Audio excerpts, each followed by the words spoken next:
Good morning. Now we're going to do some spelling.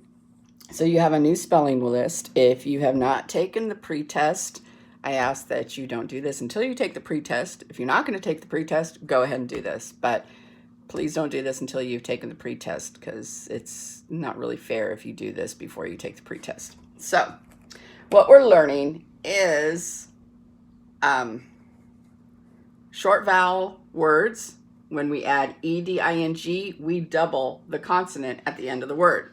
So we have bat and we have run. When we add ed and ing, we need to add another consonant at the end. We need to double that ending consonant. So we add a t plus the ed and it becomes batted. We add the n plus the ing and it becomes running. Okay, so when it is a short vowel sound, we double that consonant at the end before we add ed or ing. So we have,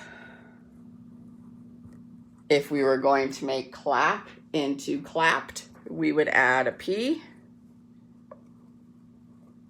and then the ed to make clapped. I don't write very well upside down, do I? If we're going to write stopped, we would first start with the base word stop, right? Then we would add the P and, oh geez, the ED. That was really bad. We don't want to do that. Okay, stopped.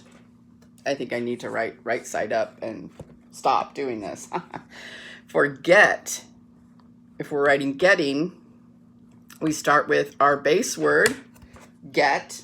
We add a T, we double that consonant because it's a short vowel sound, and then add the ing. So that's what we're doing with all of our spelling words. So you're going to complete page 136 in your practice book, okay? It says some words end with a short vowel sound followed by one consonant. The final consonant in these words is usually doubled before ed or ing is added. Write the spelling words that end with ed after stopped, under stopped, and write the spelling words that end with ing under running. And then this bottom part, there are no lines, but do you have to do it? Yes, you do. It says, on a separate sheet of paper, please use lined paper if you have lined paper. I hope you have lined paper, or an older brother or sister has lined paper.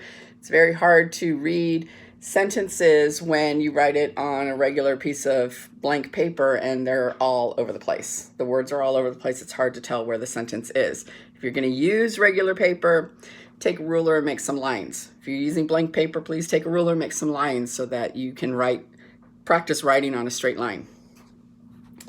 On a separate sheet of paper, write two sentences. In one sentence, use a spelling word that ends in ed.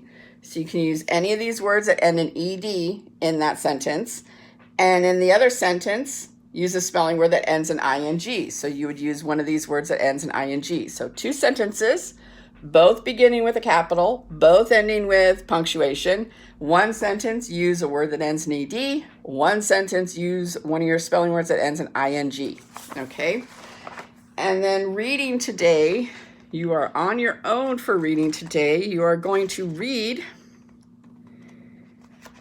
page 115, okay? Mike's Bad Day. And then you're going to make judgments, okay? So it says what happens in the story when Aunt Bee talks about Mike. What happens in response? What does Mike do? What happens because Aunt Bee talks about Mike? And then why does Aunt Bee talk about Mike? Why does that happen? So what I would do is I would read Mike's Bad Day once.